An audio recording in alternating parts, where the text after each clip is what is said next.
"Get off my plane. You clearly don't belong in first class."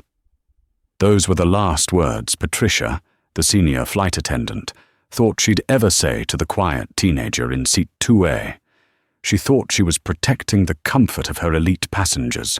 She thought he was a scammer with a fake boarding pass. She was wrong. Dead wrong.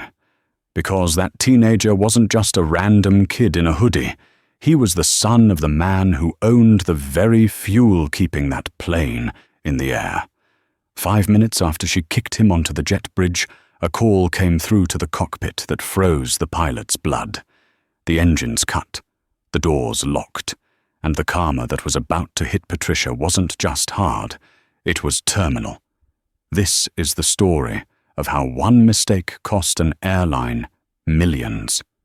The automatic sliding doors of JFK International Airport parted, welcoming a rush of conditioned air and the chaotic symphony of travelers.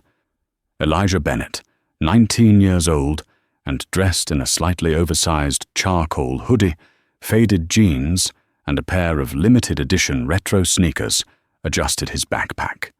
To the passing eye, he looked like any other teenager, perhaps a college student heading back to campus or a kid on his way to visit family. There was nothing about Elijah's appearance that screamed money. He didn't wear a Rolex. He didn't drag a Louis Vuitton steamer trunk behind him. He carried a battered leather duffel bag that had belonged to his grandfather, but inside his pocket, on his phone, was a digital boarding pass for Flight 802 on Stratosphere Air, Seat 2A. First class. It wasn't a splurge. It was business. Elijah was flying to London to represent his father, Darius Bennett, at a quiet but monumental signing ceremony for Bennett Hale Holdings. His father, currently recovering from minor surgery, had insisted Elijah go. "You're the future of the company, Eli," Darius had said, handing him the itinerary. "It's time the board sees you, not as my son, but as my proxy, and fly comfortable. You've got work to do on the plane." Elijah approached the check-in counter. The line for economy snaked back toward the entrance, a river of frustrated faces and overpacked luggage. Elijah bypassed it, stepping into the red-carpeted lane marked Priority, First Class. The agent behind the counter, a man named Greg with tired eyes, looked up. He paused for a fraction of a second, a hesitation Elijah was used to. Greg's eyes flicked from Elijah's hoodie to the empty space behind him, looking for a parent or a guardian. "Checking in?" Greg asked, his tone polite but guarded. "Yes, sir," Elijah said, his voice deep and calm. He held out his phone. "Elijah Bennett, 1 bag to check." Greg scanned the code. The computer beeped a pleasant confirmation. Greg's eyebrows shot up. The screen displayed platinum status. "Mr. Bennett," Greg said, his posture straightening instinctively. "My apologies. I see you're in 2A today. We have the lounge open for you if—" "I'm actually running a bit late, so I'll head straight to the gate," Elijah smiled. "Thanks, Greg." "Of course. Enjoy the flight." Elijah took his printed pass, he always liked a physical backup, and headed for security. He moved with the easy confidence of someone who belonged, even if the world around him constantly questioned it. He cleared security without issue, though he felt the lingering gaze of a TSA agent who scrutinized his sneakers a little too long. When he arrived at Gate 42, the boarding process had just begun. Stratosphere Air prided itself on exclusivity. Their first class wasn't just a seat, it was a suite. Now inviting first-class passengers, active military, and global services members to board, the gate agent announced. Elijah stood up. He was the first in line. Behind him, a tall, heavy-set man in a bespoke navy suit sighed loudly. He was talking on his phone, his voice booming with the kind of entitlement that assumes everyone else is an NPC in the video game of his life. "Yeah, I'm boarding now," the man said. "I don't care what the merger numbers say, just fire the bottom 10% and get the stock up. I have to go. Some kid is holding up the line." Elijah didn't turn around. He walked to the scanner, beeped his ticket, and walked down the jet bridge. The air grew cooler as he approached the aircraft. He stepped onto the plane, turning left toward the sanctuary of the first-class cabin. That was when he met Patricia. Patricia had been flying for Stratosphere for 20 years. She wore her uniform like armor, her hair sprayed into an immobile helmet of blonde perfection. She was the gatekeeper of the forward cabin, a woman who prided herself on being able to spot trouble from a mile away. She was busy arranging a tray of champagne flutes when Elijah stepped in. She didn't look up immediately. "Welcome aboard," she said to the wall. "Good morning," Elijah said, stepping toward seat 2A. Patricia turned. Her smile, practiced and plastic, faltered instantly. She saw the hoodie. She saw the sneakers.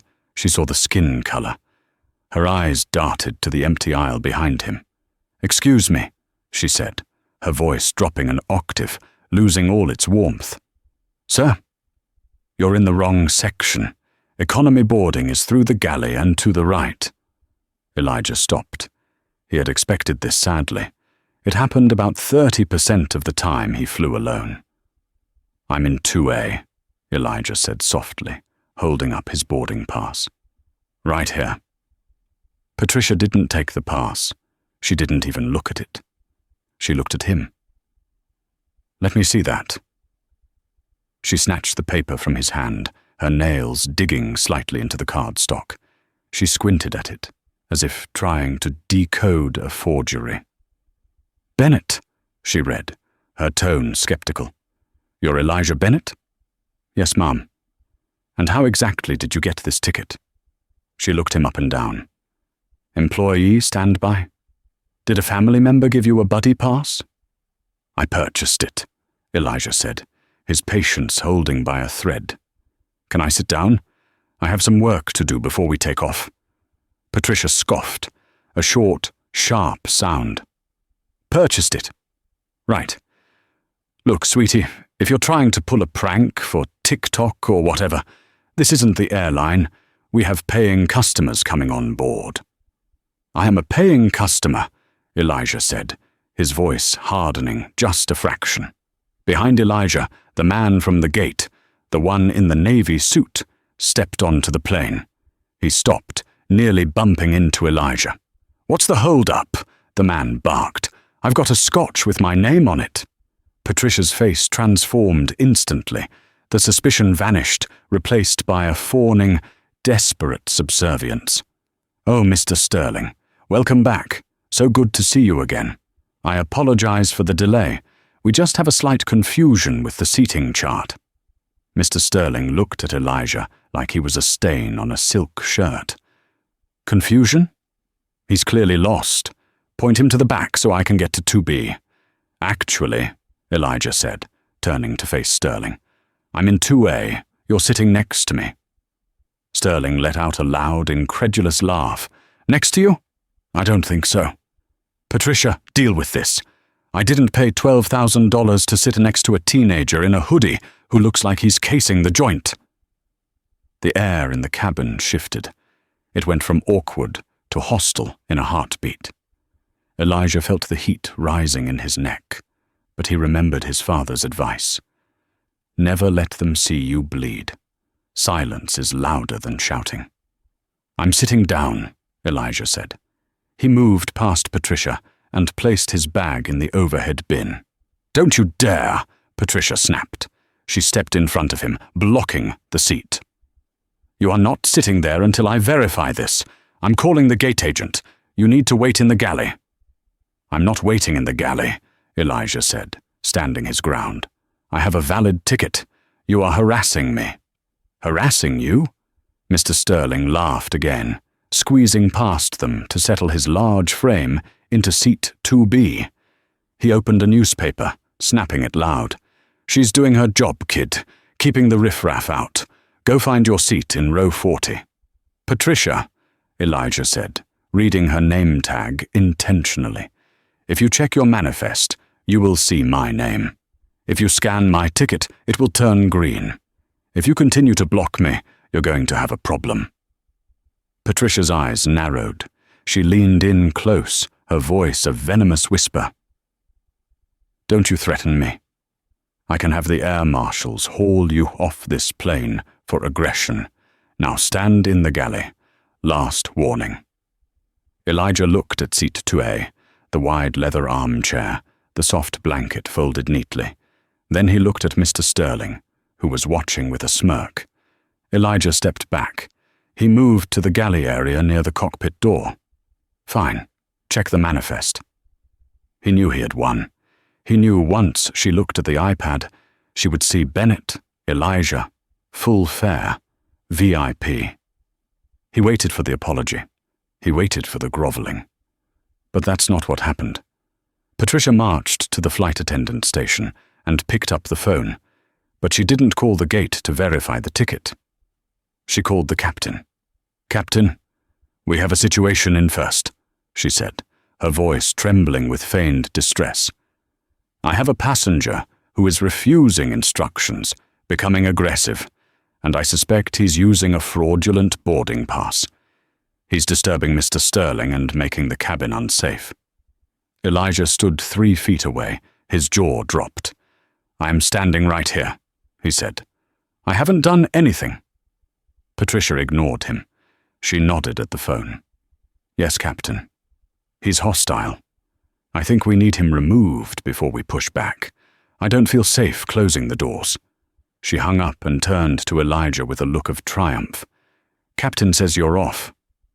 "You didn't even check the computer," Elijah said, his hands shaking with suppressed rage. "You are lying. I've been doing this for 20 years. I know a fake when I see one, and I know an attitude problem when I hear one." She pointed to the open cabin door. "Get your bag. Get off. Now." "I want to speak to the pilot," Elijah demanded. "The cockpit is a sterile zone," Patricia snapped. "You are trespassing. If you don't leave in 10 seconds, I'm flagging down the police officer I saw at the top of the jet bridge." Mr. Sterling called out from his seat, not even looking up from his paper. "Bye-bye, kid. Try the bus next time." Elijah looked at them. He looked at the other passengers filing in, eyeing him with suspicion, because the flight attendant was treating him like a criminal. He realized that in this moment, in this metal tube, logic didn't matter. Power mattered. And right now, Patricia held the keys. But she didn't realize whose keys he held. Elijah took a deep breath. He reached into the overhead bin and grabbed his leather duffel. He didn't scream. He didn't curse. He didn't give them the viral freak-out video they were probably hoping for. He looked Patricia dead in the eye. "You're making a mistake. A very expensive mistake." "The only mistake was you thinking you could sit up here," Patricia retorted. "Go." Elijah walked off the plane. The humiliation burned his skin. The walk up the jet bridge felt like a mile. He could hear the murmur of passengers behind him, wondering what the thug had done to get kicked off. He walked back out into the gate area. The gate agent, Greg, was busy handling a seat change for another passenger and didn't see Elijah come out. Elijah found a quiet corner near the window, overlooking the nose of the plane. He dropped his bag. He took out his phone. His hands were steady now, fueled by a cold, calculating resolve. He didn't call customer service. He didn't tweet the airline. He opened his contacts and scrolled to Dad. Darius Bennett picked up on the second ring. "Eli, you boarded? Everything good?" His father's voice was warm but tired. "No, Dad," Elijah said. "I'm not on the plane." "What? Did you miss the connection?" "No, I was in my seat. The flight attendant, a woman named Patricia, she kicked me off." There was a silence on the other end of the line, a heavy, dangerous silence. "She what?" "She said I didn't belong in first class. She accused me of having a fake ticket. She refused to check the manifest. She told the pilot I was aggressive and hostile. Dad. She kicked me off in front of everyone. Are you safe? Darius asked immediately. Yeah. I'm at the gate, but the plane is about to close the doors. They're leaving. No, Darius said. His voice changed. It wasn't the voice of a father anymore. It was the voice of the CEO who chewed up competitors for breakfast. They are not leaving. Dad, what are you going to do? Elijah, look out the window. Tell me the tail number of the plane. It's painted near the back. Elijah squinted. N402 VA. N402 VA. Stratosphere Flight 802, Darius recited. Okay, hang tight, son. Do not move. Do not speak to the airline staff yet. Dad, I'm hanging up. I have to make a call. Elijah lowered the phone. He watched through the glass. The jet bridge was pulling away from the aircraft. The tug truck was attaching to the front gear. They were pushing back. Inside the plane, Patricia was likely popping the champagne for Mr. Sterling, laughing about how she handled the situation. She probably felt powerful. She probably felt righteous. Elijah watched the plane begin to move slowly backward. It's over, he thought. Dad can't stop a plane that's already moving. But Elijah didn't know the specifics of the contract between Bennett Hale Holdings and Stratosphere Air. He didn't know that his father's company didn't just invest in the airline. They owned the exclusive subsidiary, Orion Fuel Systems, that provided the A1 jet fuel for every Stratosphere flight out of JFK, and he didn't know that the contract had a emergency asset freeze clause, usually reserved for terrorism or bankruptcy, or, in this case, the CEO's son being racially profiled and humiliated. Elijah's phone buzzed, a text from Dad. Watch. 2 minutes later, as the plane was taxiing toward the runway, something happened. The plane stopped. Not a slow, traffic-related stop. A hard, lurching stop. Elijah saw the engines shimmer as they spooled down. The lights on the wingtips ceased their strobing. Then, the pilot's voice crackled over the PA system inside the plane, a detail Elijah would learn later. Ladies and gentlemen, this is the captain. We have a situation. Operations has ordered an immediate ground stop of this aircraft. We are being towed back to the gate. Back inside the terminal, Elijah watched as the massive tug truck reversed direction. The plane was coming back.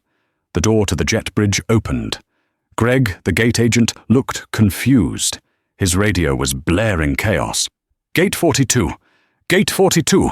Bring the bridge back. Flight 802 is returning. Do not, I repeat, do not let anyone leave the area. Corporate is on the line. Elijah picked up his duffel bag. He walked back to the counter. Greg looked at him, pale as a sheet. Mr. Bennett, Greg stammered. Why are you... Did you... I think they're coming back for me, Elijah said calmly. But they weren't just coming back for him. They were coming back because the CEO of Stratosphere Air had just received a call from Darius Bennett, informing him that until Elijah was back in seat 2A with a formal apology, Orion Fuel Systems was suspending all refueling operations for Stratosphere at JFK, effective immediately. The airline was grounded, and Patricia's bad day was just beginning. Inside the cockpit of Flight 802, the atmosphere had shifted from routine boredom to high-alert tension in the span of 30 seconds. Captain Richard Miller, a veteran with 30 years in the sky, stared at the ACAR's message blinking on his flight management screen. It wasn't a weather alert. It wasn't a traffic control hold. It was a message type he hadn't seen since 9/11. Priority 1. Immediate return to gate. Do not take off. Executive Order 199 Alpha. Operations suspended. Executive Order 199 Alpha, First Officer Dave Thompson asked, his voice cracking slightly. I thought that was for, like, a hijacking or a bankruptcy filing while the plane is active. Did the company go under in the last 10 minutes? I don't know, Captain Miller said, grabbing the radio handset. Tower, Stratosphere 802, requesting immediate clearance to return to Gate 42. Company orders. Stratosphere 802, Tower. You are cleared. We have ground vehicles intercepting to escort you. We've been told to clear the alleyway. What is your status? Do you have a medical emergency? Negative, Tower. We are just turning around. Captain Miller keyed the cabin intercom. He took a deep breath. He hated lying to passengers, but he couldn't exactly say. We're turning around because corporate just hit the panic button. Ladies and gentlemen, this is the captain. As you can feel, we are slowing down. We have received an indication from our operations team regarding a paperwork discrepancy that must be resolved before we can depart for London. We are returning to the gate. We expect this to be brief. Please remain seated with your seatbelts fastened. In the first-class cabin, the reaction was immediate and volcanic. Mr. Sterling slammed his Scotch glass down on the tray table so hard that amber liquid splashed onto his expensive cuff. You have got to be kidding me! Paperwork? We're turning a 737 around for paperwork. Patricia was already rushing to his side, a forced smile plastered on her face, though beads of sweat were starting to form at her hairline. She felt a knot forming in her stomach. She had just kicked that kid off, the aggressive one. Was this about him? No, she told herself. Impossible. He was a nobody. Probably some employee kid trying to scam a seat. This is just a coincidence. Maybe the manifest count was off. I am so sorry, Mr. Sterling, Patricia cooed, dabbing at his table with a linen napkin. It's probably just a customs issue with the cargo. You know how the regulations are. I'll make sure your glass is topped off the second we stop. I have a meeting in London at 9 a.m. tomorrow, Sterling bellowed. If I miss it, I'm suing this airline into the ground. I'm sure it will be just 5 minutes, Patricia lied. She looked toward the galley. The other flight attendant, Sarah, a younger woman who had watched the ejection of Elijah with quiet discomfort, whispered to Patricia. Patty, do you think this is about the boy? Sarah asked. Don't be ridiculous, Patricia snapped, keeping her voice low. He was a security risk. I did my job. This is something technical. Go check the economy cabin. Make sure they aren't rioting. As the plane lumbered back toward the terminal, the mood inside became claustrophobic. The engines whined down, the cabin lights flickered, and the aircraft came to a heavy halt back at Gate 42. The ding of the seatbelt sign turning off sounded like a death knell. Patricia moved to the main cabin door, 1L, to prepare for the gate agent to open it. She expected Greg to pop his head in, hand over some new manifest, and give them the thumbs up. Instead, when the heavy door swung open, Greg wasn't standing there. Standing in the jet bridge doorway was a woman Patricia recognized instantly, and the sight of her made Patricia's knees go weak. It was Evelyn Clark. Evelyn Clark wasn't a gate agent. She wasn't a station manager. She was the regional director of operations for the entire Northeast Corridor. She was known in the company as the Butcher, because she was the one who flew in to fire entire management teams when metrics dropped. She wore a sharp charcoal suit that cost more than Patricia's car, and her face was a mask of cold, controlled fury. Behind Evelyn stood 2 Port Authority police officers, and behind them, looking calm and unbothered, stood Elijah Bennett. Patricia's heart hammered against her ribs. Why is the regional director here? Why is the kid with her? Miss Clark, Patricia stammered, putting on her best customer service voice. What a surprise. We were just told there was a paperwork. Step aside, Patricia, Evelyn said. She didn't shout. She didn't yell. Her voice was deadly quiet. Patricia stepped back, nearly tripping over her own heels. Evelyn walked onto the plane. She didn't look at the passengers. She didn't look at the pilots who had opened the cockpit door to see what was happening. She turned and gestured to the jet bridge. "Mr. Bennett," Evelyn said. "Please. After you." Elijah walked onto the plane. He had his duffel bag over his shoulder. He walked past Patricia, who was pressed against the galley wall, pale as a ghost. He didn't look at her. He didn't gloat. He just walked into the first-class cabin. Mr. Sterling, seeing the commotion, stood up. "Finally. Is this the delay? We came back to pick up the thug?" The cabin went silent. Evelyn Clark whipped her head toward Mr. Sterling. "Sir, I would advise you to choose your next words extremely carefully. You are speaking about a VIP guest of this airline." "VIP?" Sterling laughed, a harsh, barking sound. "He's a kid in a hoodie. I paid $12,000 for this seat. He was kicked off for being aggressive." Evelyn turned to Patricia. The regional director's eyes were like lasers. "Patricia, did you report that this passenger was aggressive?" Patricia opened her mouth, but no sound came out. She looked at Elijah, then at Evelyn, then at the police. "I felt threatened. He refused to follow instructions. I thought his ticket was fake." "You thought?" Evelyn repeated. She pulled a tablet from under her arm and tapped the screen. "Did you check the manifest?" "The system was slow," Patricia lied. "The system logs every interaction," Evelyn said, her voice rising just enough so the whole first-class cabin could hear.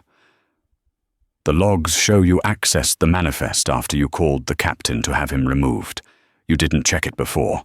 You profiled a passenger, you fabricated a security threat, and you ejected him." "I was protecting the cabin!" Patricia cried out, desperation taking over. "Look at him. He doesn't look like he belongs here." "And what does a first-class passenger look like, Patricia?" Elijah spoke for the first time. His voice was calm, echoing through the silent cabin. "Do they look like him?" He pointed to Sterling. "Loud, rude, entitled. You listen here, boy." Sterling started. "That is enough," Evelyn barked. She turned to Sterling. "Sir, sit down or you will be removed." Sterling sat, stunned. Evelyn turned back to Patricia. "Patricia, grab your personal items." "What?" Patricia blinked. "We have to fly to London. We're already late." "You aren't going to London," Evelyn said. "You are relieved of duty, effectively immediately." "You can't do that. I'm the senior purser. You can't fire me in the middle of a boarding." "I didn't say you were fired," Evelyn said, her voice dripping with ice. "That meeting happens tomorrow. Right now, you are suspended pending an investigation.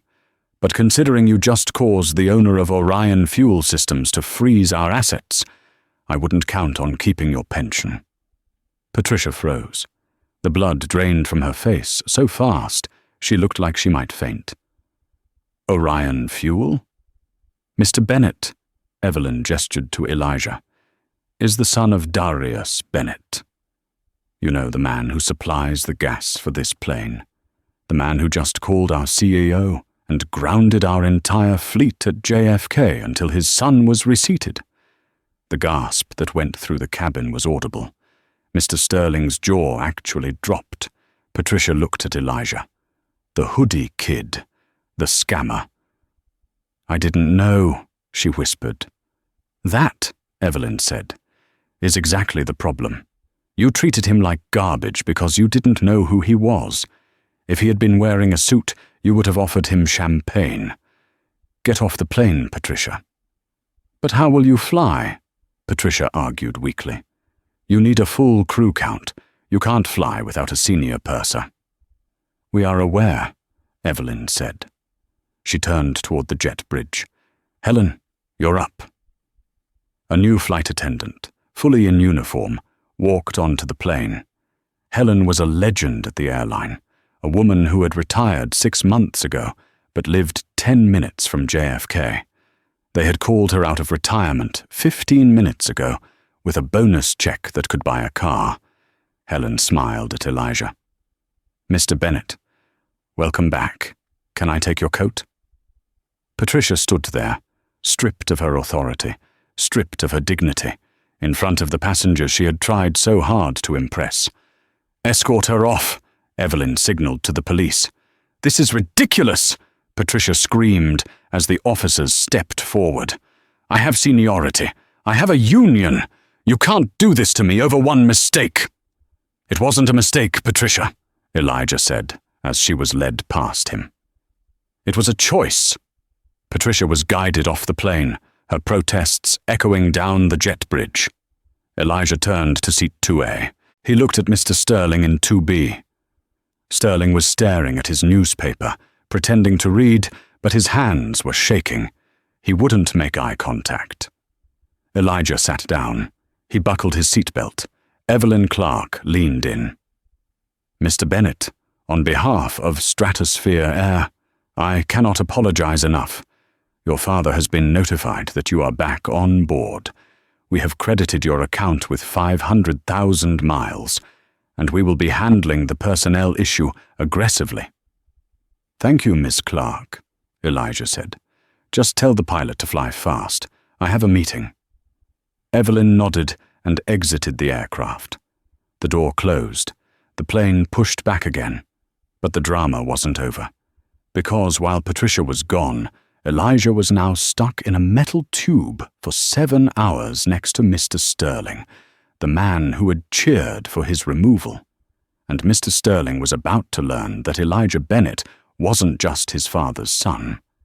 He was a shark in training. The flight to London was smooth, but the air in row 2 was thick enough to cut with a knife. For the first hour, Mr. Sterling didn't say a word. He drank his scotch fast. Too fast. He kept his noise-cancelling headphones on, staring aggressively at the screen in front of him. He was trying to make himself small, which was hard for a man of his size and ego. Elijah, on the other hand, was working. He had his laptop open, a sleek, custom-built machine that looked like it belonged to a hacker.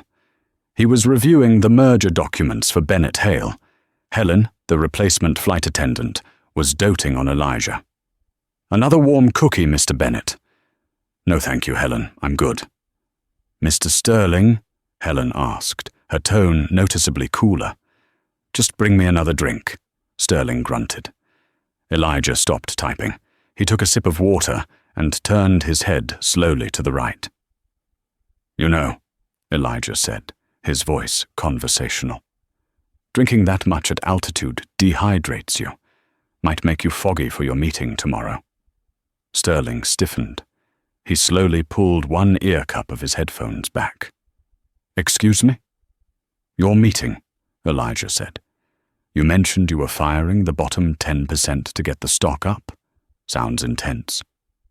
Sterling looked at him with a mix of fear and annoyance. The dynamic had flipped. He knew Elijah had power now, but Sterling was still a rich man, a CEO in his own right, and he hated being patronized by a teenager. Look, kid, Sterling said, his voice gruff. I don't know who your daddy is, and frankly, I don't care. What happened back there with the stewardess was unfortunate. But let's not pretend we're friends. We definitely aren't friends, Elijah agreed. But I'm curious. Who do you work for? That's none of your business, Sterling snapped. Well, you were quite loud on the phone earlier, Elijah said, tapping a key on his laptop. You mentioned merger numbers and firing the bottom 10%, and you're flying to London on a Tuesday. Elijah glanced at his screen. He had Wi-Fi, and he had access to a Bloomberg terminal via his company login. Let's see, Elijah murmured. London Business News, big mergers pending. Sterling, Arthur Sterling. Sterling froze. CIO of Sterling Automotive Logistics, Elijah read. Trying to acquire British Cargo Solutions. Stock has been wobbly lately because of, supply chain inconsistencies. Arthur Sterling turned pale. How do you stop looking at that? It's public information, Arthur, Elijah said. But here is the interesting part. British Cargo Solutions. They have a massive contract coming up for renewal next month. A fuel transport contract. Sterling's eyes widened. So, Elijah continued, turning to face him fully. Who do you think provides the fuel infrastructure for that contract? Sterling stared at him. The realization hit him like a brick. No, Sterling whispered. Yes, Elijah smiled. It wasn't a nice smile.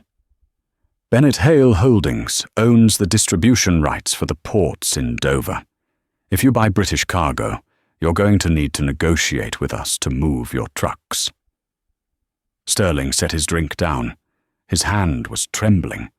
He had just insulted, mocked, and cheered for the removal of the son of the man who held the keys to his entire merger. Look, Elijah, Sterling started, his voice suddenly sounding like wet gravel. About earlier, I was stressed. The market is volatile. I didn't mean anything by it. I just wanted to get in the air. You called me a thug, Elijah said calmly. You told me to take the bus. You laughed when she threatened to arrest me. It was a misunderstanding, Sterling pleaded. I'm under a lot of pressure. If this merger fails, I'm finished. That sounds stressful, Elijah said. He closed his laptop. I wonder what my father would think if I told him that the CEO of the company, trying to use our ports, thinks that black teenagers in hoodies belong on the bus? Sterling looked like he was going to be sick. He unbuckled his seatbelt. I need to use the restroom. He scrambled up and rushed to the lavatory. Elijah watched him go. He didn't plan on actually ruining the man's merger. That was petty. Business was business. But he was going to let Sterling sweat for the next 6 hours. He was going to let him terrify himself. When Sterling returned, he looked washed out. He didn't order another drink. He sat in silence, staring out the window into the darkness of the Atlantic Ocean. The rest of the flight was quiet. Elijah slept. Sterling did not. The plane touched down at Heathrow at 8:45 a.m. The sky was grey and drizzly. As the plane taxied to the gate, the flight service manager made an announcement. Ladies and gentlemen, welcome to London. Please remain seated until the seatbelt sign is turned off. We would like to ask that all passengers allow the passenger in seat 2A to deplane first, as he is being met by ground services. Sterling sank lower in his seat. The door opened. 2 men in suits were waiting at the end of the jet bridge. They weren't police. They were Elijah's security detail, sent by the London branch office. Elijah stood up. He grabbed his bag. He looked down at Sterling. Good luck with the merger, Arthur, Elijah said. And hey, try to be nicer to the people you meet on the way up. You never know who you'll meet on the way down. Elijah walked off the plane. He cleared customs in the VIP lane. He walked into the arrivals hall, where a driver was holding a sign that simply said, Bennett. But as Elijah walked toward the exit, his phone buzzed. It was a link sent by his best friend back in New York. Message. Bro, have you seen Twitter? You're trending. Elijah frowned. He clicked the link. A video. Someone in row 3, right behind first class, had filmed the entire interaction before the plane left New York. They had filmed Patricia screaming. They had filmed Sterling mocking him. They had filmed Elijah walking off with dignity. And then a second video. The return. Evelyn Clark destroying Patricia. The reveal of who Elijah was. The caption read, First Class Karma. Racist Karen and CEO Chad get owned by Calm King. 12 million views. Elijah stopped walking. He hadn't recorded anything. He hadn't asked for fame. But the internet had done its thing. Patricia's face was everywhere. Her career wasn't just over. Her life, as she knew it, was incinerated. But the story wasn't done. Because while Patricia was the villain of the viral video, there was someone else watching the footage in a dark office in London. Someone who realized that Elijah Bennett, being in town, was the perfect opportunity to strike at his father. Elijah stepped out into the London rain, thinking the drama was behind him. He was wrong. He had survived the flight. Now he had to survive London. The interior of the Mercedes S-Class was silent, save for the rhythmic swish of wipers against the London drizzle. Elijah sat in the back, the tint of the windows separating him from the grey blur of the M4 motorway. He watched the view count on the video tick up in real time. 12.5 million views, 13.2 million views.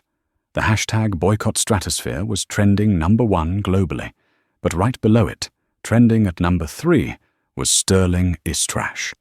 Elijah's phone rang. It was Darius Bennett. "You're famous, son," Darius said. His voice wasn't angry, but it was tight. "The PR team says this is the biggest organic impression spike we've seen in 5 years, and we didn't spend a dime on it." "I didn't want this, Dad," Elijah said, rubbing his temples. "I'm here to sign the deal with Hale Dynamics, not to be an internet meme." "The two are connected now, Eli. Listen to me carefully. The video changes the playing field. Before, you were just my proxy.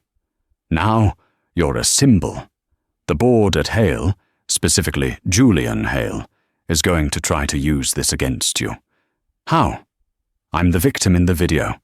Julian is old money, British aristocracy old. To him, viral fame, even positive fame, is vulgar. He thinks it brings chaos. He's going to argue that Bennett Hale Holdings is bringing a media circus to his quiet, respectable company. He wants to kill the merger, Eli. He wants to keep the company private." "I'm ready for him," Elijah said, his eyes narrowing. "Good. Because there's something else. Arthur Sterling has been trying to reach me for the last hour. He's panicked. Let him panic. He's not just panicking. His board just called an emergency vote of no confidence. He's losing his company, Elijah, and he thinks you can save him. Why would I do that? You shouldn't, but he's going to try to corner you. He's staying at the same hotel, the Savoy. Watch your back." The car pulled up to the iconic entrance of the Savoy. Doormen in top hats rushed to open the door, but before Elijah could step out, he saw the flashbulbs. The paparazzi weren't there for a celebrity.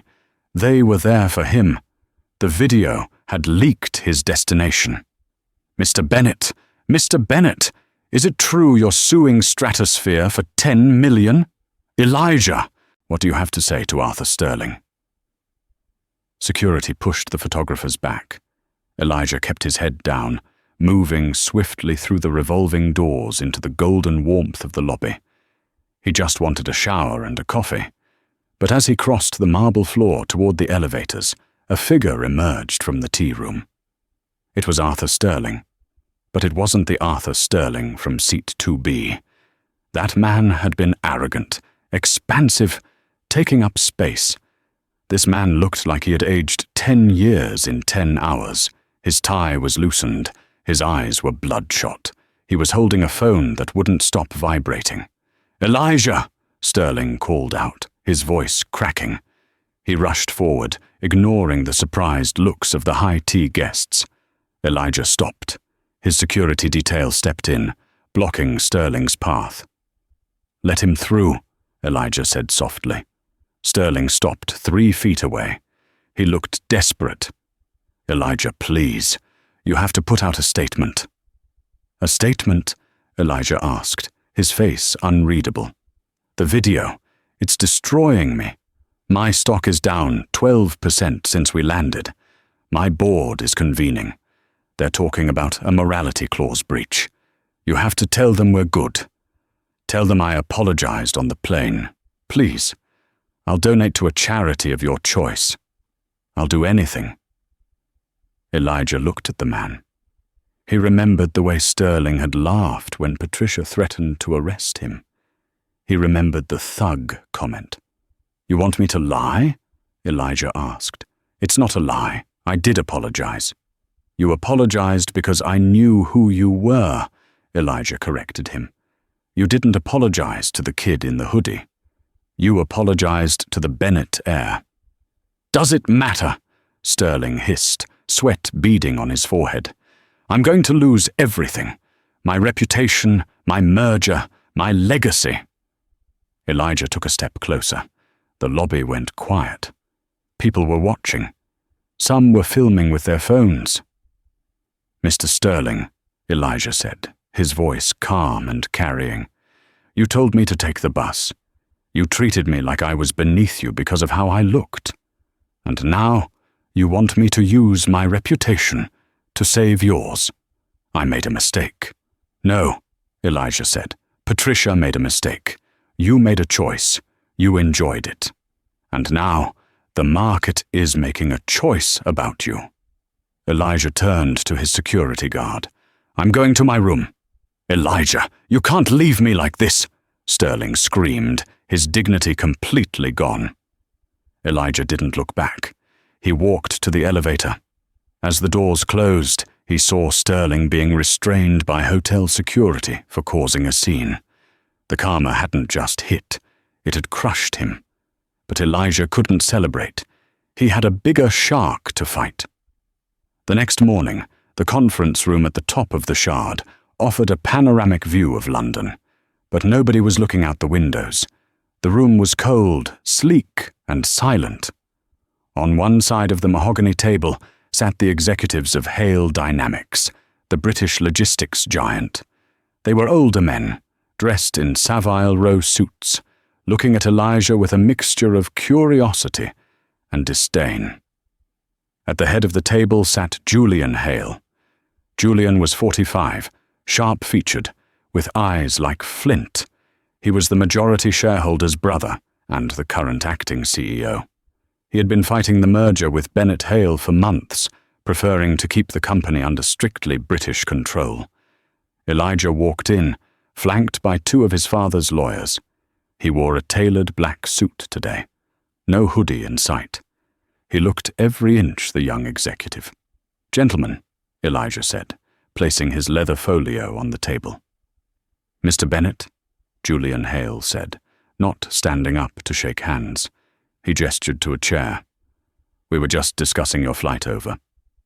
Elijah sat. I imagine you were. It's quite a spectacle, Julian said, sliding a tablet across the table. It was paused on the video of Elijah being kicked off the plane. 20 million views now. The viral VP. It's very American. It was an unfortunate incident, Elijah said smoothly. Stratosphere Air has handled it. We are here to discuss the Dover port integration. Are we? Julian leaned back, steepling his fingers. You see, Elijah. May I call you Elijah? You're very young. Hale Dynamics relies on discretion. We move sensitive cargo, government contracts, defense logistics. We cannot have a partner whose every move creates a social media firestorm. The firestorm wasn't of my making, Elijah countered. But it follows you, Julian pressed. And frankly, this video, it makes you look like a victim, a liability. How can we trust that you won't be triggered, I believe that's the word, during a negotiation with the Chinese or the Saudis?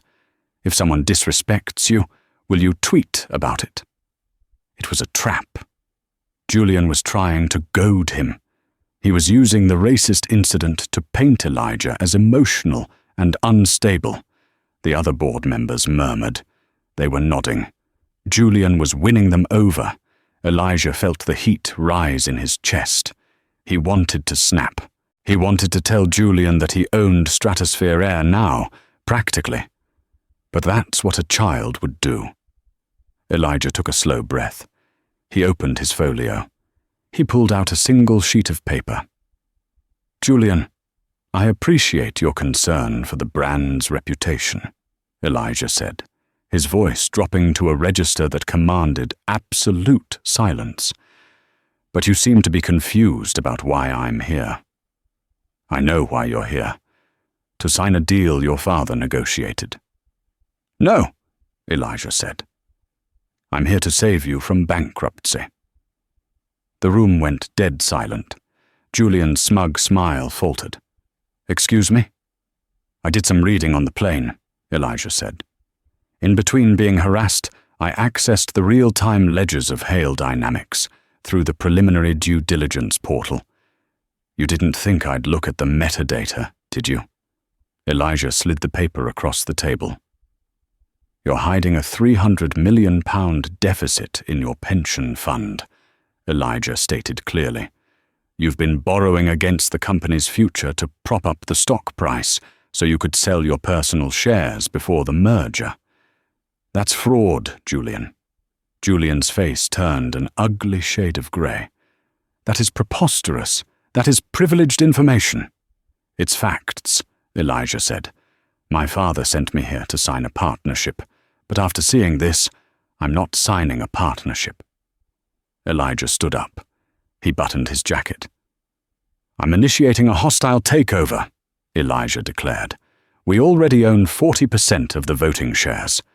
As of this morning, Bennett Holdings has purchased the debt from your primary lender, Barclays. We now own your debt, Julian, which means we own you." Julian stood up, slamming his hands on the table. "You can't do that. You're a child." "I'm the child who just bought your company," Elijah said coldly. "And my first act as majority owner is to call for a vote on the removal of the CEO for financial mismanagement." Elijah looked at the other board members. "Gentlemen, if you vote with me, your pensions are secured by Bennett Hale assets. If you stick with Julian, well, you saw what happened to Stratosphere Air when they crossed us. It was a bluff. Partially. Elijah hadn't actually bought the debt yet. His father was closing that deal in New York at this very second. But the board members didn't know that.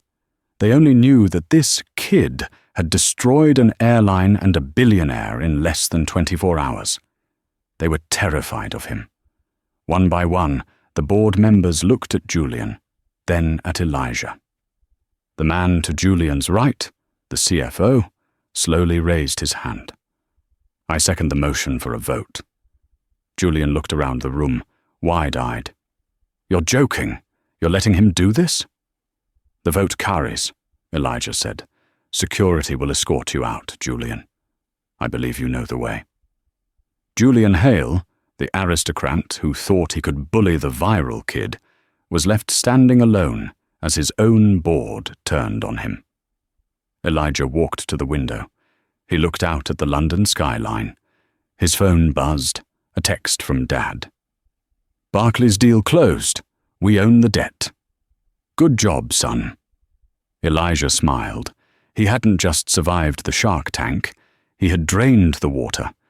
But as he looked down at the street below, he saw a news van, and on the ticker, a breaking news alert caught his eye. Breaking. Stratosphere Air flight attendant found unconscious. Elijah's stomach dropped. Patricia. The victory in the boardroom suddenly felt cold. He had won the business war, and he had won the viral war.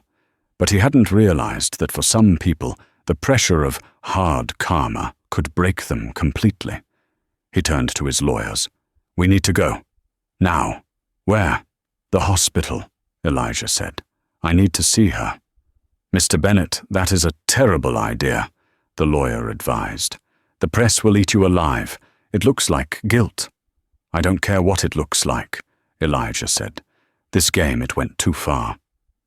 Elijah was learning the hardest lesson of power. Crushing your enemies feels good until you realize they are human beings. And sometimes, karma hits harder than you ever intended.